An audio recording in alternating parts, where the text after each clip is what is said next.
another special. This special has Jeffrey Tucker. Now, you guys might have seen it already on Resolute TV, but you probably haven't seen it in its entirety and uncut. So check it out. Dean McCrae and Jeffrey Tucker on Resolute TV. Good morning. Good morning. Yeah, good morning to you. Good evening to you. Good evening. Yes, it's midnight here. Yeah. Nice to see you. I don't know if you recall, we met at Friedman in Sydney a few years back. I do. I've got one of those heads. That was a good event. It was fantastic, and it was lovely to meet you at the time. So thank you very much for participating in this. It's a great honour that you're willing to do so. Well, are you sending? It's my pleasure. Are you sending out the link so that people can watch live, or were you going to record this, or how are you going to handle this? No. What we tend to do is we pre-record everything. Okay. And then we sort of just release it sort of once it's all done. That way, if there's anything outrageous from our guests, we can cut it and edit it and all those sort of fun things. Yeah. The world of sort of modest libertarian media in Australia, I suppose. Yeah, that's right. So, but yeah, no, thank you very much. How's your week shaping up? You're safe with COVID and all that sort of stuff? Yeah, safe with COVID, not so safe with government. It's terrifying, isn't it? We've got some similar problems here. I know. So, ladies and gentlemen, I suppose we can pretty well jump into this. We're really excited. Resolute TV, we've got Mr. Jeffrey Tucker. What an outstanding guest. Thank you so much for participating. Anyone who doesn't know who Mr. Tucker is needs to do their research and their homework.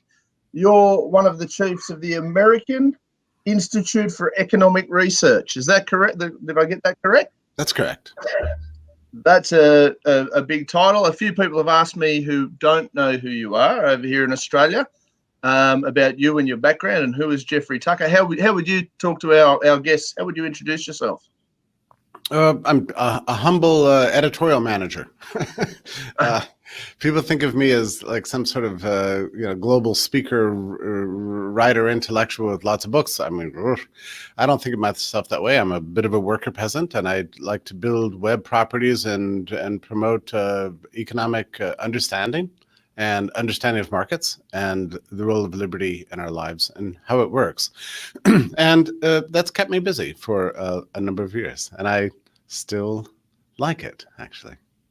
Yeah, look, you come across as an amazingly happy, bubbly person, which is amazing. And I did for the audience. I had the pleasure of meeting you in person a couple of years ago, which sort of stuck with me. So when I started this project, you were on my list of names that I'd really like to have the opportunity to do this with. So thank you so much. Well, we discussed a strong connection to Australia. I've been many times to Brisbane, Sydney, Melbourne. Never been to Western Australia, but I hope to get there someday. And so I have a particular affection for everything Australian. Well, we're a wonderful people, generally speaking. We're good. We try to be good fun. We try to be good fun. Yeah. So, Mr. Tucker, when we were originally speaking, there was a couple of areas that you'd really like to touch on. I've also spoken to a few of our audience members over the last couple of days. You know, the key people that have sort of said, "Oh, can we ask some questions?" So I've actually got a little list here. But I thought, initially, I suppose the key area for the whole world at the moment is what's going to happen when these lockdowns come out. How is it going to affect the world economically? And do you see these restrictions being lifted, and how do you see it unfolding? I mean, it's a massive thing to be going on. Well, every day the lockdowns persist, the harder it is to get out of it. It's like digging a hole, and you just keep digging deeper and deeper and deeper. And this is true for every single day this goes on. Australia imagines that there's a funny attitude in Australia. It's very different from the United States. But in Australia, they think the lockdowns have worked because the death rates are so low. But in other parts of the world, they think that lockdowns were necessary because the death rates are so high. So what you've got is a weird situation that there's no conditions under which you can unlock down, because if the death rates are low, then you got to keep them on. If they're high, then you have to keep them on. So you see what's happening here. You've got politicians and the media all kind of, really, that's it, politicians and media all cooperating together to continue to destroy people's lives. And at some point, this has just got to end. But you know, based on Australian media, You'd think it has to go on basically another 2 years. I mean, this is the way people are acting. I think it's going to be very difficult for us, for historians of the future, to understand what's happening here, because historians look at the Black Death and they see people dying all over the place, a third of the European population wiped out. They can understand that there's a little bit of a political frenzy about that. Or even if you look at the Spanish flu, which, by the way, in the United States, we never locked down, but that was a terrifying death. Like, I wish I should have reviewed the figures this morning, but it was a shocking amount of death occurred. And there was some closures in Chicago, but New York never closed. And San Francisco, there was some mandatory mask wearing, but that lasted just a couple of weeks and people got sick of it. And there was even an anti-mask league that grew up in San Francisco. So a lot of public resistance. And we've had pandemics this whole century. The most recent one that I've studied recently was 1968-69 flu, Hong Kong flu, so-called. And nobody even remembers it, but 100,000 people died in the United States, which is far more than died now. And that was a population of 200 million. Now we have 328 million. There was no such thing as obesity in the United States, basically none. And whereas now we have, I don't know, what it is, 2/3 of the population is overweight, and I don't know, half or something obese. So it's unbelievable. And people live 10 years longer. So, and we know these viruses tend to be demographically selective. So they go after older people with lower immunities and comorbidities. And so we had far less of that. And still 100,000 people died, and still not a single thing shut down. We held the Woodstock Rock Festival in August of 2009. It was planned in January. January was the height, and the virus didn't burn itself out to the end of the year. But there was no school closings, no closings of restaurants, no closings of theaters, sports events, nothing. So my point is, and even today, right now, if you go to the website of the Center for Disease Control of the United States and look at expected deaths for the season versus the reality of deaths, we're at 97%. In other words, we have a lower than expected death rate. Just, even if the virus didn't exist, we have fewer deaths between February and now than we have on an annual basis. So it's going to be very difficult for historians to understand this, because we know the demographics of the fatalities. We know that it's 70 plus with comorbidities. The risk for children is zero, and the virus takes its course regardless whether you're locked down or you're open. So people are not going to understand how we got into this global panic situation. And I think it's difficult for you to understand. Difficult, certainly it is for me. I can't figure it out. The role of the media is really important here. The role of fake experts with wild predictive models that alarmed everybody and back in March. All these things kind of came together. And the role of politicians who I think have enjoyed using their power to boss people around and basically treat people like animals. Tell people where they can go, what they can see, ban travel, but telling you when you can open your business, arresting you if you go out on the beach with more than 2 people, and so on. There's a certain sadistic element that's coming through with our political class today. That in the past, nobody would have ever dared do this. So it's a kind of a perfect storm. But I'm just telling you, it's going to be extremely difficult for historians to explain why we did this to ourselves. It does make very little sense, certainly to me. I'm but a humble chef, so when I look at things, I kind of look at them from the A to the B. It's we're just hitting about 90 deaths in Australia so far, attributed to COVID. Yet I could probably list 15 to 20 business owners that I know, small business owners, that are on the wall. They're at desperation point. They have no idea what's coming next. Our illustrious Prime Minister, who here 6 months ago with the bushfires, most of the population of Australia would have thrown him in the fire, given half the chance for a complete underperformance in dealing with that crisis. In this current crisis, we were all informed a couple of days ago, and it upset me fairly well as a natural libertarian. We were all told that due to our good work and compliance, we may get an early mark very soon from our house arrest. I'm not sure how you would see that, but I have a feeling that we may be on an educational basis very different. But I think from a moral philosophy on freedom, I think that you may just find that as upsetting as I did. It's devastating how little we understand about human liberty. And I think this seems to actually prove it. You know, I think as a libertarian, you've noticed over the years, over the last 10 or 20 years maybe, that there's ever less affection for human liberty from the left and from the right. And academia doesn't appreciate liberty. People are not reading the great works. We have lost interest in human rights and freedoms. And it all kind of came together at once, and we just decided to get rid of it. And like I say, in a deliberately sadistic way. I watched a movie last night, actually. Everything's weirdly depressing these days, you know. It's hard to even find music to listen to that's not depressing. But I watched a movie last night that was made in 1933 at the height of the Great Depression. Now, I'm not sure how the Great Depression affected Australia, but in the United States, we had vast unemployment and human suffering. That came about because of a business cycle that where supply and demand didn't meet up, and there was a lot of dislocations of the economy, so people lost their jobs. The whole purpose of policy, and a lot of it was misguided, but the purpose of policy was to get people back to work, to get businesses reopened, to get people back producing so they could live good lives. That is not what's going on right now. We are not in a depression. We are in a suppression. So governments, instead of trying to help people, have set out to destroy their lives and their freedoms and put everybody under house arrest. I mean, it's exactly the opposite of what governments have done for the last century, which is not always in a good way, but they've tried to help people get jobs, have businesses, have prosperity.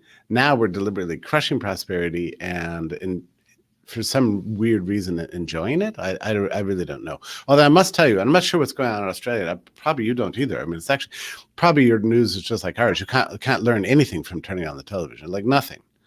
Well, all you learn is that the lockdowns have to go on forever and that everybody's dying and that Australia is a safe haven, right? So Yes. all we're the safe, but we must stay in our cage, our house. Sorry. That's right. So Australia, it's completely different from the United States, right? So in Australia, you turn on the TV and they say, thank goodness we're so pure and wonderful and clean and healthy. Unlike the UK and the US, where everybody is just clawing each other's eyes out in squalor and death. We, on the other hand, are very intelligent. Look, we locked down very early on. We're not letting anybody out of their house. And so as a result, everybody's healthy and happy. So thank us. Thank us, please, for everything we did for you, right? That's the ethos you get in Australia, right? That's what they're selling. That's the potion they're selling. I mean, there's also a massive difference in population, which I don't think they're really taking, and landmass. You know, where we've got 26 million people spread over a massive space of land, and the population of Australia is in London. Yeah. So it's, you know, everybody's crammed in together, and, you know, you sort of look at it, and there are so many variables, just so many variables. So many variables. And the statisticians, you know, this is what's frustrating. You never get it reported in the Australian or the American press, but biostatisticians and epidemiologists and other serious experts with Nobel Prizes and letters after the names and everything else have done all the necessary studies and found no statistically significant difference between countries that locked down and those which stayed completely open, like Sweden and South Korea. And or even within the United States, some states did not lock down, others did. There's no difference in rates of infections or death. I mean, the message here is that a virus is going to take its own way. Humanity has lived with viruses for 150,000 years. There's a complex interaction between the viruses which are dead and their hosts, which are human beings, and the role of herd immunity and burning them out and so on. The virus doesn't care about politics, you know. It doesn't care about your lockdowns. It doesn't care about whether your business is open or closed. The virus is just going to do its thing. You can prolong the pain, or you can deal with it now. And this is what these guys are saying.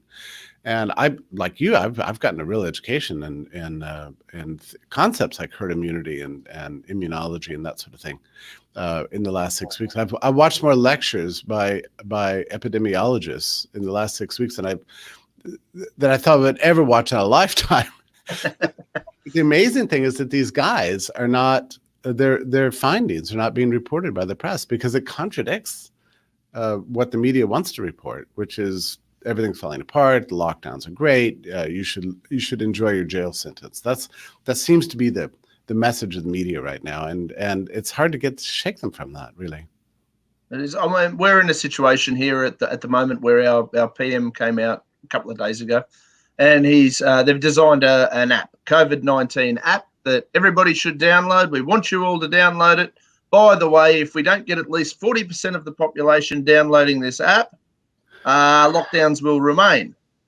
Now that's an outright bribery on the people. Obviously, he did it with a smile, and if your mate hasn't done it, you should encourage him. And they've done it in a nice, smiley sort of way, and it's for the greater good. And a couple of other ministers have sort of said, well, no, I'm not going to download it. I'm not confident with how the technology will be used and how this and that will happen. And they've all been told that, well, obviously you want people to die. That's the narrative that they've gone straight into, is these particular politicians want everybody to die, particularly old people. So they're selling the fear at a champion's level. And then on the other hand, these lockdowns won't come up unless certain factors are met, one of which they need. As of yesterday, they needed 8 million of our population to sign up to this COVID-19 app, which just in and of itself seems insidious. Create the app. Say, look, here's something we've created. This is the facts and information. We'd really like you to, but if you don't, that's up to you. You're free Australian citizens. They've gone the opposite tact and basically said, no, you can stay locked up in your houses until you've all complied. Does that seem as insidious to you as it does to me? Oh, absolutely. So they keep using these conditions. They say, well, we're going to open up, but only once the following thing happens. And this happened in Massachusetts. He said, well, we have to have 2 weeks of a declining rate of infection and relative to testing. And there were several other conditions, falling rate of death and so on and so on. Well, the conditions were met like 2 weeks ago, and there's no liberation. The lockdowns are continuing. It's like people don't know these politicians don't know how to get out of it. Or they do weird things like they tell you can open up your business, but then the government's paying the employees so much that it would actually cost them money to go to work. That's happening in the United States.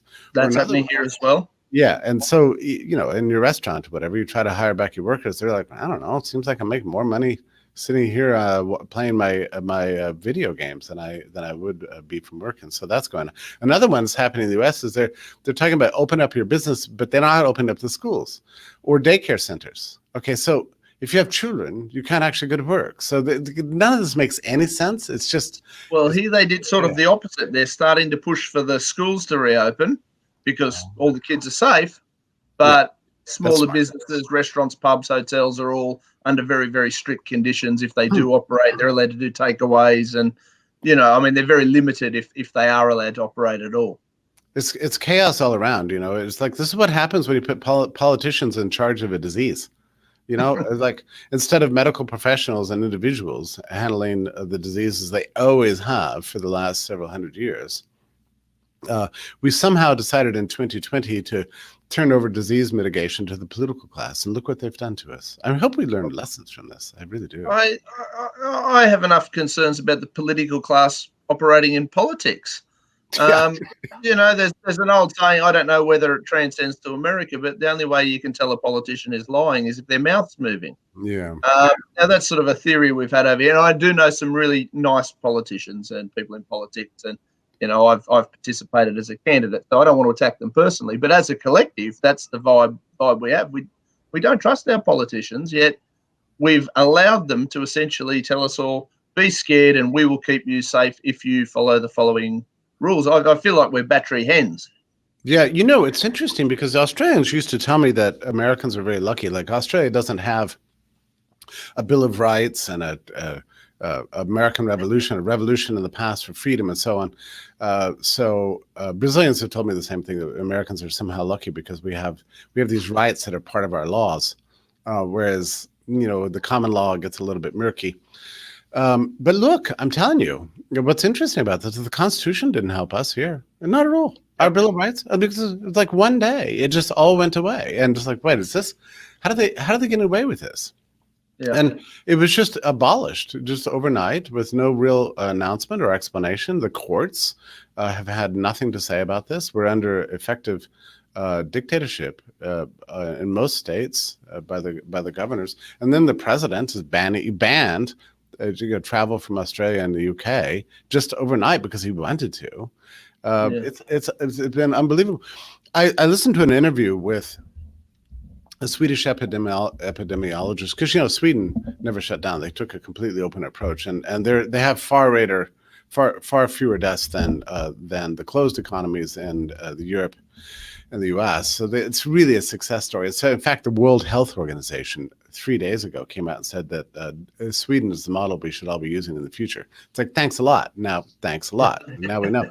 But this guy was asked. They said, well, how come Sweden didn't lock down? He said, well, in the first place, our laws would not have allowed that. It would have been illegal. You can't just shut businesses here in Sweden.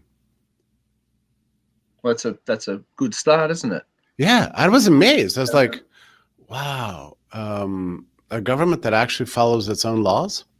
That's there aren't many of them. And funnily enough, one of the questions that I was asked here is, which of the benchmark countries worldwide for libertarianism and freedom would you see it as the shining examples of where we should all be heading to?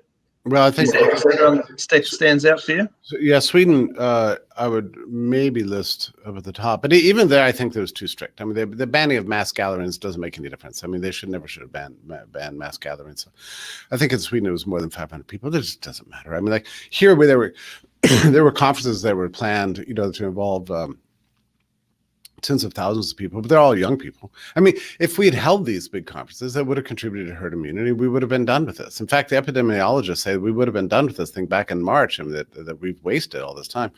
But another one is, I'm sorry, hold on. Another good case is South Korea. Now, I have particular affection for South Korea because I've traveled there and I've spoken there, and I just fell in love with the place. I nearly moved there, I must tell you. After visiting Seoul for a couple of weeks, I just fell in love with the place. So this is the industriousness and the culture is just absolutely beautiful. And the enterprise and the commerce, and nobody's complaining about anything. We don't have social justice warriors in South Korea. I mean, it's like, it's a culture of happiness and freedom. It's just a wonderful place. So when the virus came there, first thing I did was institute widespread voluntary testing. So everybody, that's the first question you have when the disease comes out. Oh, do I have it?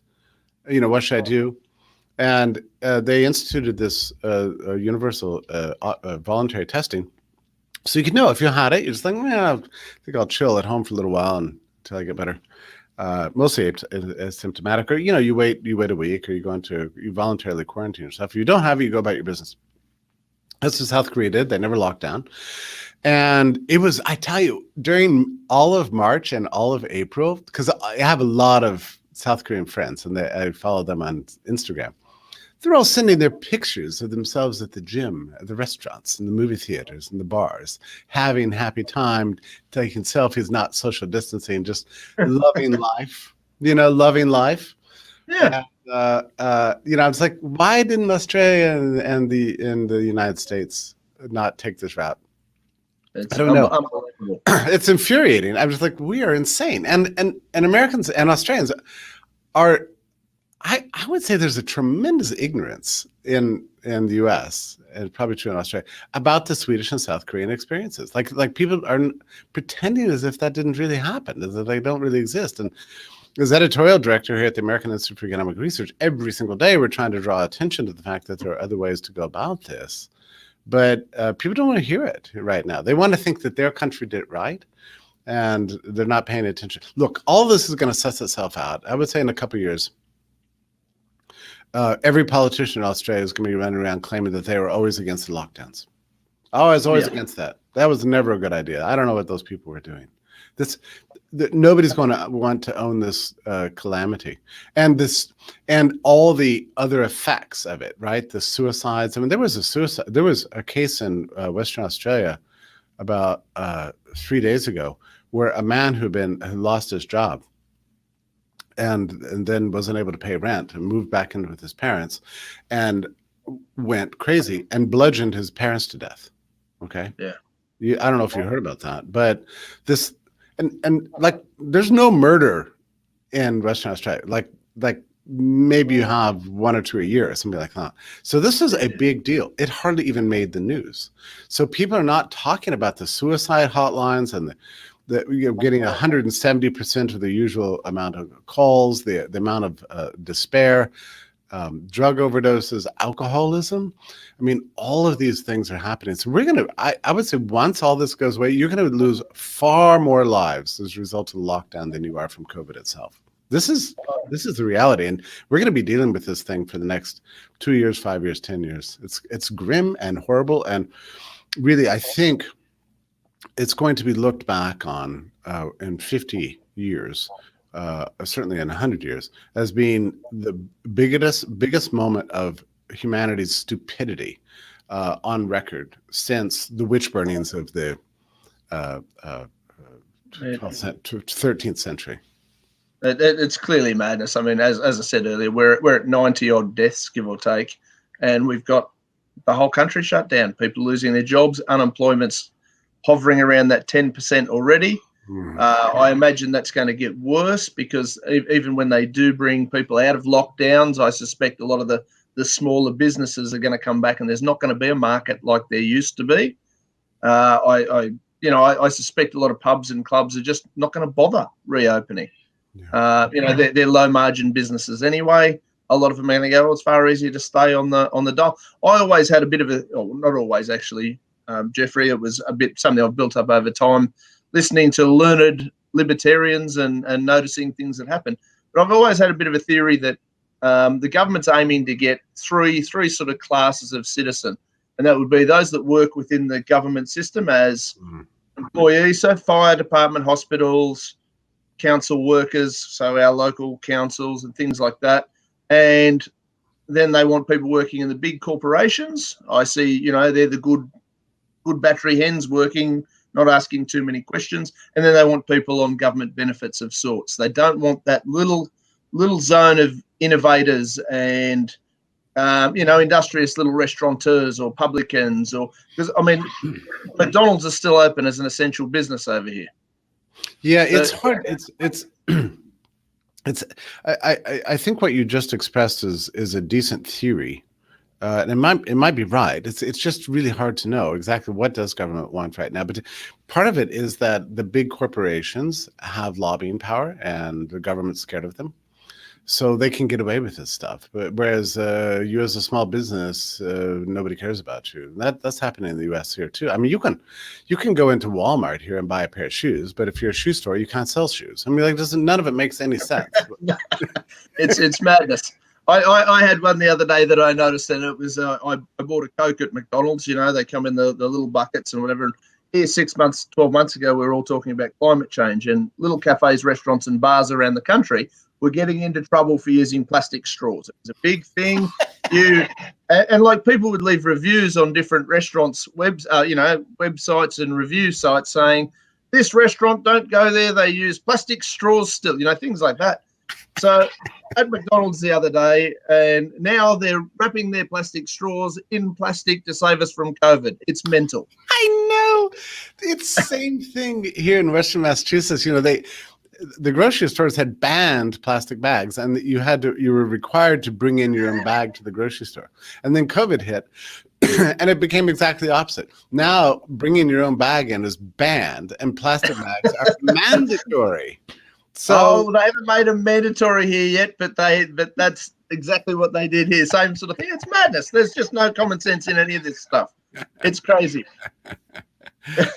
Well, I'm hoping that after all this ends, we're going to start looking at some of these regulations that have been posed by the environmentalists that really do make the world a dirtier place. Showers that don't work, toilets that don't flush, the faucets in the United States are terrible. I don't know if you've ever been here, but nothing works in the U.S. anymore because of the environmentalist regulations on saving water. So they keep telling us to wash your hands. Wash your hands. Oh, okay. You turn on the tap water. It's like, wait, there's no water coming out. It's just like not bad. Yeah. So we got to fix all of our appliances. At least that is one good result of the pandemic. Yeah, and the other thing that's kind of interesting is we've had about 350 regulations repealed on things like doctors crossing borders, drugs coming to market, telemedicine. All these things are now suddenly legal in a panic. They legalized everything, basically. They put you under house arrest and then legalized things like telemedicine and everything. So in some ways, there's been a deregulation that's happened just because people realize these regulations are dumb. They're stopping disease mitigation. So I think that could be one good result coming up. Look, I'm really digging for, some positives here. I guess the question will be is, do they leave it deregulated after they let everybody out of the house? Because you can have all the deregulation in the world, but if everybody's locked in a cage, then it means nothing, It I doesn't suppose. mean anything. Oh, and I don't know what's going on with schooling in Australia, but in the United States, a lot of people were homeschooling before this happened, but they were always under a cloud. People were like, are you sure you should be keeping your kids at home? Are you teaching them the right things? There's always this kind of scary element to homeschool. And then overnight, homeschooling was mandatory. Yeah. So I don't know if they've been encouraging that here as well. I mean, I did notice. There's a fellow in the US. I don't know if he's a friend of yours or not. Corey DeAngelis. Yes, he is. I've been watching some of his stuff digitally, and he's been going quite hard on the homeschooling front, and I've been quite fond of his work in that area. Yeah. I mean, we have similar things here where they're sort of rolling out curriculums and things like that. And there was a bit of a thing that went around a year or two ago, basically saying that most of the education system in its current form could be replaced by YouTube. And I suppose in a lot of ways there is some merit to that as a restructure, let people keep a bit more of their own money in their pockets, on income taxes and things like that. And you don't need to necessarily have as many schools or using up resources in that way. There may be a new way to do it, I suppose, a bit like the changing banking world with Bitcoins and things like that coming in. Just new ways of thinking about things, I suppose, that may or may not be more efficient, and what will be the follow-on effects.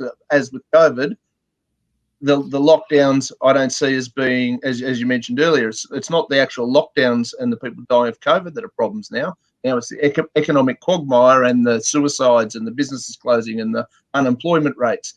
Do you see any value in that as far as the education system goes?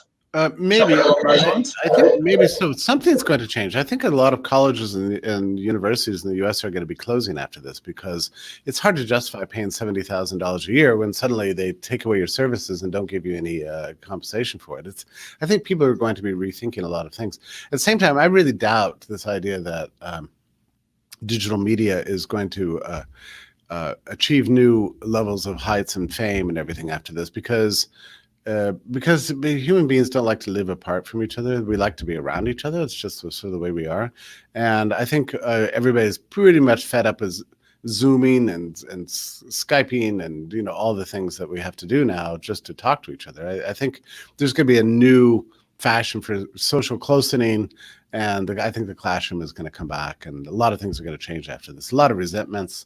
I think basically every member of parliament in Australia is going to be unseated in favor of a new generation that will promise the Australian people that nothing like this will ever happen again. It's going to topple heads all over the U.S. I mean, like every governor is going to get thrown out who favored lockdowns, with the exceptions of the ones that didn't lock down, which is, I think, South Dakota and Georgia and Missouri is now open. There's opening taking place, and those governors will be rewarded, but everybody's pushing lockdowns forever. They're all going to be thrown out of office. You can't just systematically violate everybody's human rights and expect to survive politically. Yeah, well, I hope you're 100% right there. I'd love to see a new class of politician emerge from this. Our great state of Victoria, they call it the Socialist Republic of Victoria.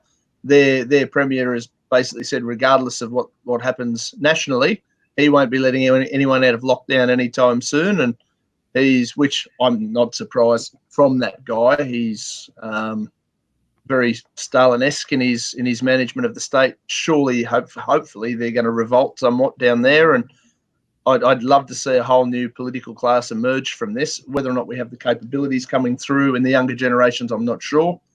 I guess one question you must get asked a lot is, how do you see Donald Trump rolling out in all this? He's obviously the biggest name in world politics. How has he managed you guys directly? How does it link in with all that? Is he a symptom or a cause? Or well, the sad thing about Donald Trump is that he's mismanaged this thing just horribly. Even at the outset, didn't take the need for testing seriously at all. He just thought it was just going to come and go. And that was a decent instinct, except he really botched all the testing. That threw everybody into a panic because we didn't have tests. I mean, the CDC threw out the test, the World Health Organization came up with the new test, it didn't work. That set off all the chaos. So then he shifted suddenly to banning travel, and that was terrible. And that kind of inspired all the governors, like, oh, well, if Trump can engage in dictatorial actions, then we can too. Then he shifted again and became in favor of liberation and getting rid of lockdowns, but that lasted like a day. And then he suddenly shifted back again to denouncing states that were opening up again. And then lately he's been tweeting against Sweden and stuff like that. So he's been all over the place on this. The thing is, I'm guessing, so he should definitely be kicked out of office. He should absolutely go and be replaced with some reasonable, decent person like the Libertarian Party candidate, Justin Amash, or the governor of, my favorite is the governor of Georgia, actually, as his name is Kemp, a good guy. But I'm guessing that he's going to get reelected. And the reason is that as egregiously bad as Trump is, this guy who's running against him named Joseph Biden, who's in his dotage and probably already barely functioning mentally, is much worse. So I'm guessing that as long as Biden is really, really, really bad and ridiculous, that Trump will win election. I hope Trump comes around to realizing that he's made terrible mistakes. I think there's a slight chance he is. Do you know what flipped him? This is I'll tell you the story. You know how the UK started with an open model and then shifted to a closed model because they were under the influence of this guy named Neil Ferguson, who turns out to be a physicist with a crazy model. He was predicting 2.2 million deaths, right? And that's what convinced Boris Johnson to shut the country. Well, somebody came to Trump and said, look, here's this guy who predicted 2.2 million deaths in the United States. It looks like we're all going to have maybe upwards of 100,000, which more or less compares to it's actually not as severe as the 1968 flu. We don't actually know how severe it is. You wouldn't even know if it's any more severe than a seasonal flu. We don't have enough data to know this. But somebody told Trump, said, look, if you favor the lockdowns, you can say your policy saved 2 million lives. You can say that. And he's like, yeah, that's a good point, So then he changed, right? So then he changed. He's like, well, I can favor the lockdowns now, and that way I can say that my policy saved 2 million people. And so that's what he's been claiming recently. In other words, it's all political propaganda and posturing. But he'll survive this, absolutely. I mean, how did you find him up until the COVID? Obviously, he's always come across, certainly to me, as a counterpuncher. I've always found him very amusing, and relative to Hillary and the other candidates, I've always seen great value in what he brought to the table. Yeah. Up until the COVID, how did you think he was performing? Because obviously it's a fairly... Well, I don't like his trade policies, and I don't like his immigration policies, and I think he's got certain fascistic elements about him. But as you say, it's very difficult to evaluate Trump without also looking at his opposition. And in some ways, the opposition, as bad as Trump is, I think opposition was much worse. So I think that Trump was in it. I'm really hesitant to say this, but I think he was kind of getting better. And then COVID hit, and then he just went full statist, really. And but I agree with you that it's a terrible thing to say. But I can't even watch this ridiculous press conference because all he does is brag about himself. But in the scheme of things, the opposition is so bad that it makes him look actually better by comparison. So yeah, and I mean we are defined by our opposition very often in sports and in life and in certainly in politics. I mean that's a Winston Churchill became defined from obviously his opponent. That was sort of a big part of his history, and that made a big difference to him. So Jeffrey, Justin Amash, you brought him up. He's a fairly new development in the Libertarian Party. So I'm a member of the Australian Libertarian Party. We've got the Liberal Democrats over here. You may or may not be sort of familiar with the inner workings of. But the Libertarian Party in the US, I've sort of interviewed for this program a fellow named Dan Taxationist Theft Berman. I'm not sure if you're familiar with him. Mm-hmm. He gets around in the big yellow hat with Taxationist Theft written on it. Justin Amash is he was a Republican, if I understand, and he stepped down. He wasn't happy with what was going on with Trump, and now he's sort of put his hand up for the Libertarian Party. How do you think he'll go? How libertarian do you really think he is? A lot of libertarians like to argue over who's more libertarian, which is a ridiculous argument, but I see them having it all the time. What are your thoughts? I like Justin Amash. I think he's a good guy. He's very savvy, and he'll handle the media really well. In fact, he gave an interview to the New York Times the other day that was actually pretty good.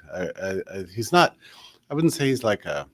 He's not like Dan taxation is theft guy, right? I mean, but he's much more. So he doesn't come across as radical, but I think he believes basically in the Constitution and human rights and that sort of thing. So I think he's a good guy.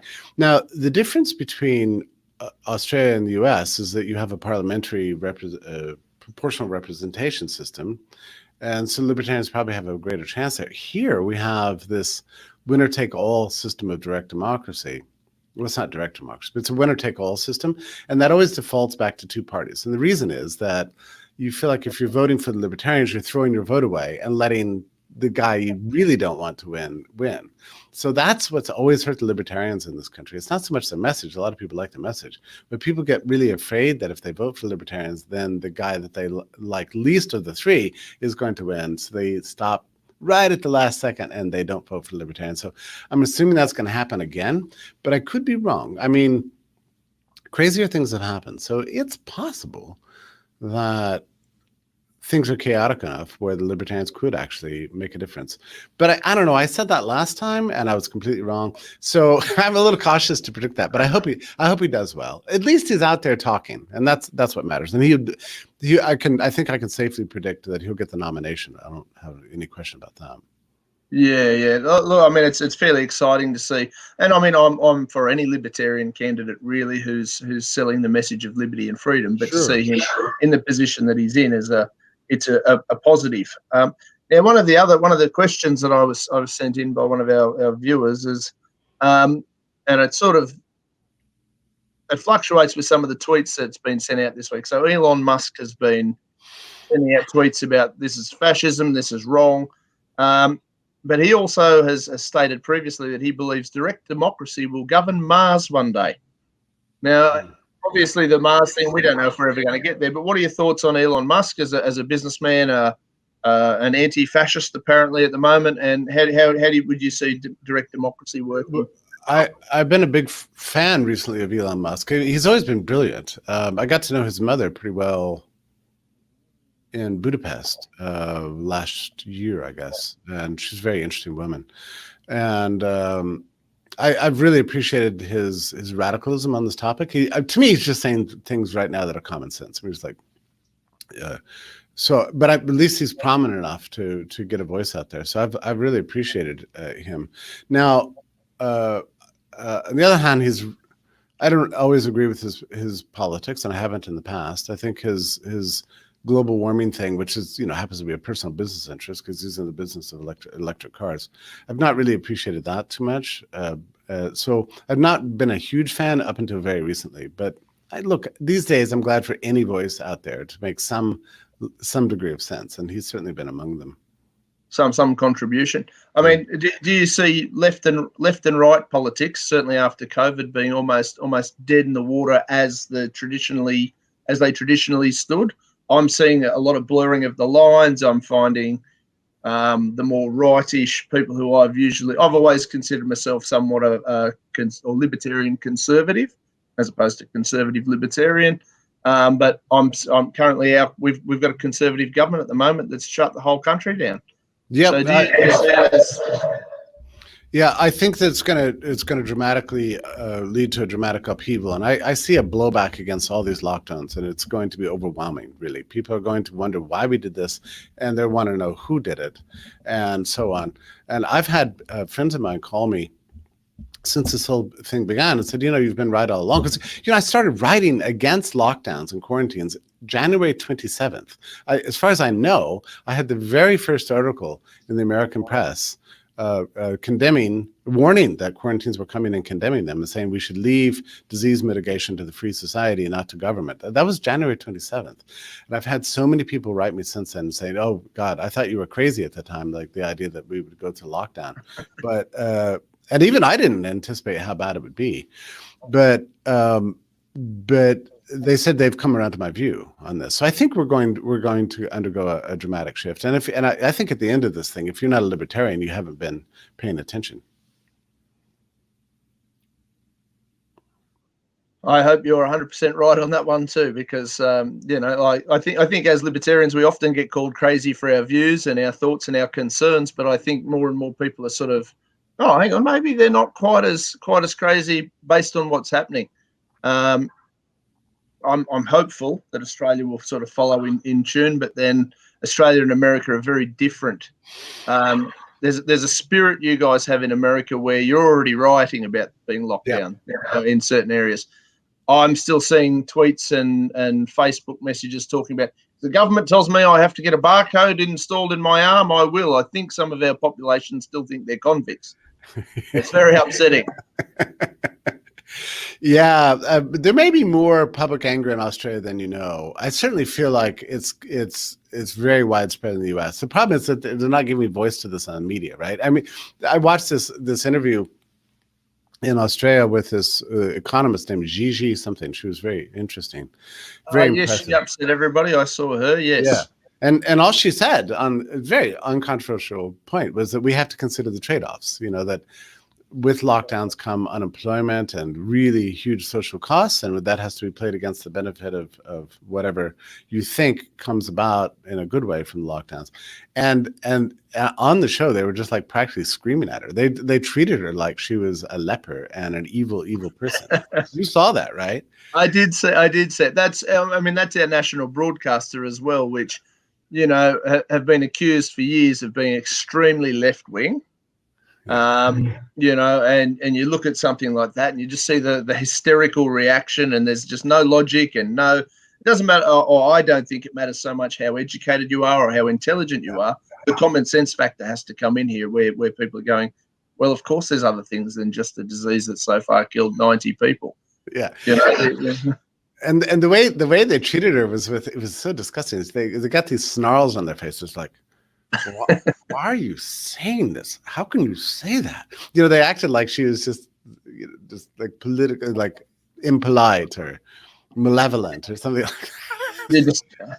You're so evil, you know. I mean, I don't know how often you get it, but I post certain things, you know, and then I get the whole, you're a Nazi, you're you know, all this sort of thing. And I go, I'm the least Nazi. I'm for do no harm, live and let live. Don't affect me, I won't affect you. I just don't want to be infringed upon. And the results are often, well, you just want people to die, or you want, you know. I know. I posted because I had to wear a mask to the store yesterday, because we now have mandatory mask wearing in Massachusetts. We didn't have it up to now, so it's really disappointing. I was like, oh God, here we go. So I wore a mask, and I thought, you know, this thing makes me feel servile. I don't like it. I don't see any point in it. So I posted that as just an innocent kind of observation. Well, you know, I woke up this morning with 1,000 messages denouncing me as a person who wants people to die and so on. It's unbelievable. And yeah, look, okay, if you don't want to face that kind of barrage of attack, don't say anything, you know. But I think it's, but if you can deal with that kind of nonsense, you should say something, you know. And I've just my skin's gotten so thick in the course of this thing. I'm very calm, very relaxed about it, even though I've developed a bit of similar. How does the mask go with the bow tie? Does it match? You're very famous for your bow ties. Masks look good. Well, I think it's weird, and it's strange because, like, so you've got a guy behind the meat counter with a mask. I'm wearing a mask, and there's a tape that says I have to stand 6. All this stuff is like a big kabuki dance. It's all just ridiculous. You have to stand 6 feet away from it, and there's a screen. So you're screaming, you know, I want the rib roast. The what? The rib roast. How much? 10 pounds? 1 pound? No, 10. No. If what? 8? How many people you feed? 7? You know, like, why are we doing this? It's just crazy. It's 100% madness. The world's gone completely mad. It's unsustainable though, and that's what's good about it. Like, I think this is just completely unsustainable, and we're gonna get through it. I don't know how much longer. Things are opening up in the U.S. I think in the next 2 weeks we're going to see dramatic openings, but we're still going to, because of the policies we've adopted and the amount outrageous levels of spending, the government just dropping so much money in people's bank accounts. It's going to be another year or 2, even 5, before we fully recover economically. I mean, the one of the first things our PM did here was he actually gave everybody who was already on what we called the old name for it's the dole, or they call it a job seeker payment or whatever it is. They gave all those guys an instant pay rise. Now, I'm not sure how their life changed because they aren't working any less than they were previously. But they all got an instant pay rise to their welfare benefits, and then they created a few other things, and we're up to 10%. But I mean, the average Australian worker only earns between say $700 and $1,000 a week, anyway. Before in and around, and then taxation and superannuation and all these sort of things. Now, your economics is your thing. You're far more experienced in these things than I ever will be. But if the government benefit is pretty well in the ballpark, give or take, of what you'd be earning for a 40 to 60-hour week. I mean, hospitality workers have been known. We've had a lot of cases of what they call wage theft, whereby people are working too many hours for what's approved, for no extra money and things like that. But if you're going to earn, say you're earning $800 a week normally, and then you get taxed, your superannuation comes out of that, but the government's going to give you, say, $750 a week to stay at home, a lot of people are just going to forego the extra $50 and stay at home. Am I off the mark, on the mark? That's exactly right. This happened to Britain after the Second World War. They had to finally get rid of unemployment insurance just to get people back to work, because businesses couldn't recruit employees out of the unemployment insurance. So this is it's really a disaster in the U.S. There's also a slight moral issue. I'm sure you've gone through this, and your libertarian friends have gone through it. Like, you feel kind of not good taking this money. It's like, I don't really want to be on the dole. I'd rather be making my own money, But on the other hand, I don't think it's such a bad thing to take it right now, just simply because given what government has done to you, what else are you going to do? So I have friends of mine in Australia who've reluctantly let the government put money in their bank accounts just because they figure, well, my 401k, my retirement savings is all gone to hell. I can't make any money otherwise. This is the government's fault, so at least I'm getting compensated for it. So, but yeah, once the economy opens up, which I hope happens sooner rather than later, it's going to be difficult to recruit workers back into, and that's going to be a problem for every single business and every country in the world. Well, and one of the areas that our government is, if you want to receive that money, or more to the point, not if you want to, if you need to, if you're at the point now, and I know a lot of people who have never touched welfare in any way, shape or form, and have been staunch, not against people getting welfare, but against them receiving any sort of help from the government. To receive that, you need to sign up for what's called the MyGov account. Yeah. So you're essentially selling your soul. You're giving everything that you've avoided giving them beforehand. If you want to put food on the table at the moment, you pretty well got to sell your soul, or you're participating almost illegally in your own. Yeah. They're sort of forcing people to make a choice between being slaves or being criminals in my head. And the other thing that's come out of this that I've sort of, for me, it's been a bit of an experience, is I always believed in free markets. I'm unsure anymore, and you'll be the perfect person to ask about this. If a government can come along and just collapse everybody's businesses out of fear, as they've done, do we truly have free markets? Right. And how much value and how much do they have? Where are we at? This is going to be a serious problem going forward because, this happened after World War II. Once the bombing of Dresden happened and the aerial bombings of London and all this great architecture and everything was shattered. After that point, nobody wanted to build anything pretty because they figured, well, it can just be blown up by a government next time, so I'm not going to do it. It took like 30 years before there's any decent architecture after World War II because people didn't want to build anything pretty if it was just going to be destroyed. It's the same effect with businesses now. Well, why would you start a new business? Why would you invest anything in the future? If everything could just be torn down because of a virus that comes along, then your whole vision of the future is shattered. So it's going to take a long time for people to get their confidence back. It's been a shock. And the mayor of New York the other day said that he's going to open up, but if infections go up and deaths start increasing again, he said, we're going to shut it back down again. But you can't have a thriving commercial society or prosperity under those conditions. We have dictators deciding whether and to what extent your business can open or not. That's ridiculous. And how many? And as you said, who's going to risk it? Yeah. If they can take it from us so quickly as they have done, I mean, I don't know if I'm sure you would be. You're very, very learned. But Virgin Airlines over here has essentially collapsed. Yes. Now, I've always sort of thought, well, businesses that collapse shouldn't be given bailouts as such.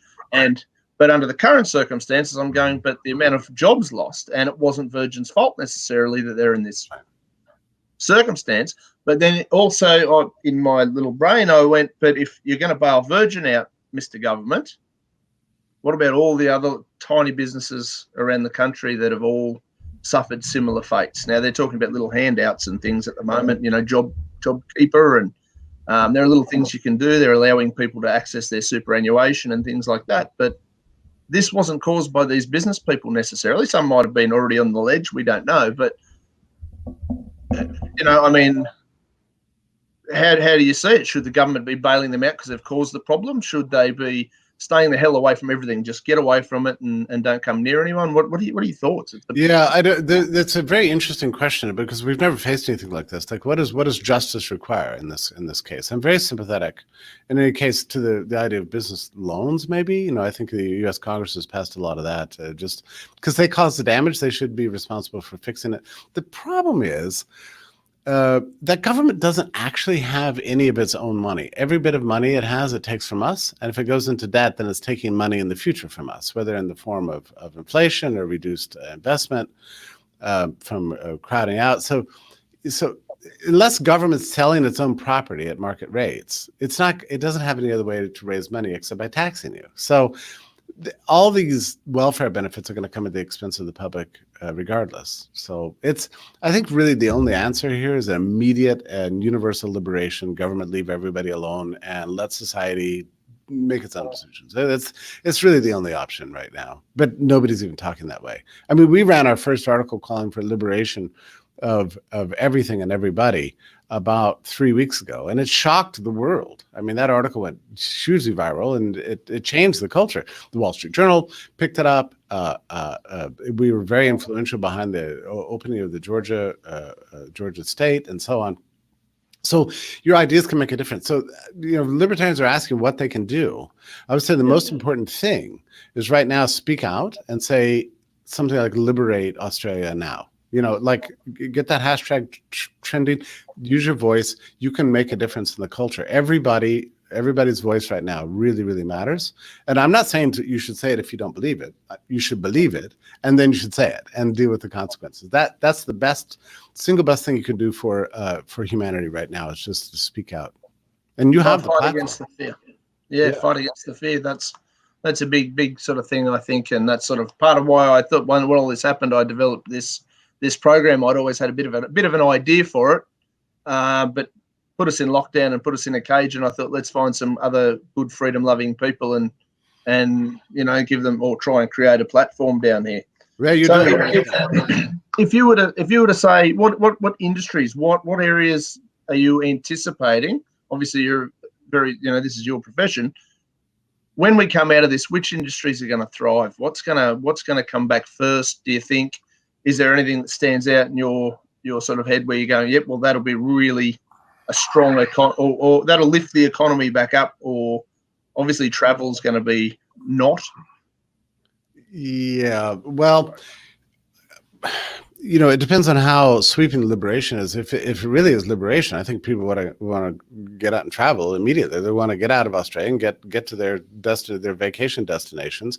I don't think people are going to be hanging around on digital media anymore. People are going to be wanting to stay in hotels and travel and get out and feel free again. Go to restaurants, go to bars and theaters. And I think if it's really a liberation, then people are going to be desperate for this. I mean, like, I don't know how long it's been now, 2 months since you've been to a restaurant, or to the movies, but this is what everybody's going to want to do. So I think there's a real hope there.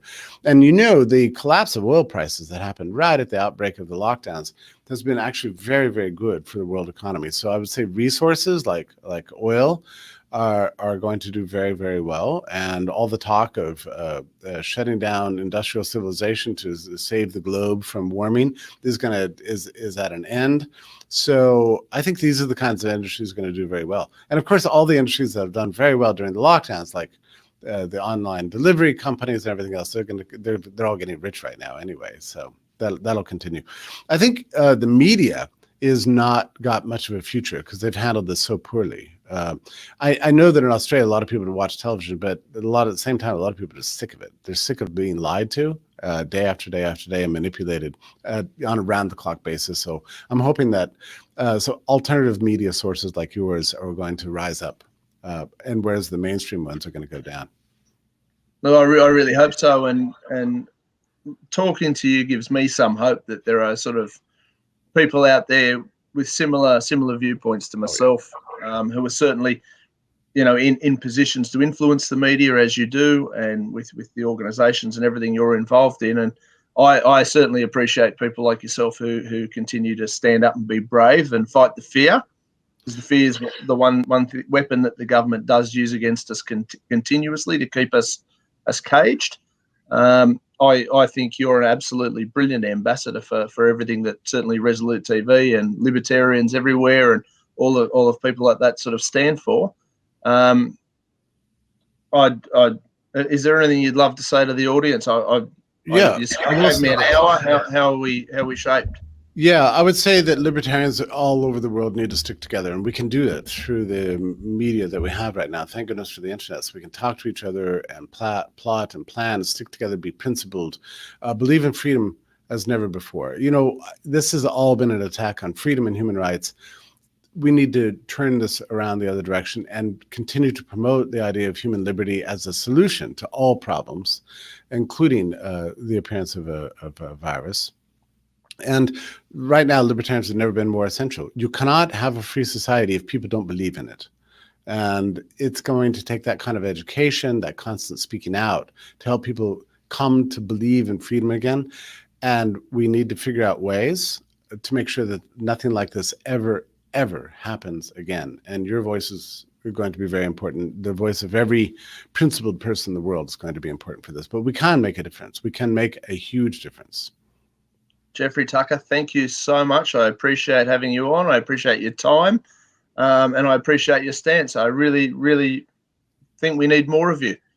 Thank you. It's nice to have you as a friend and colleague, and I look forward to working with you in the future.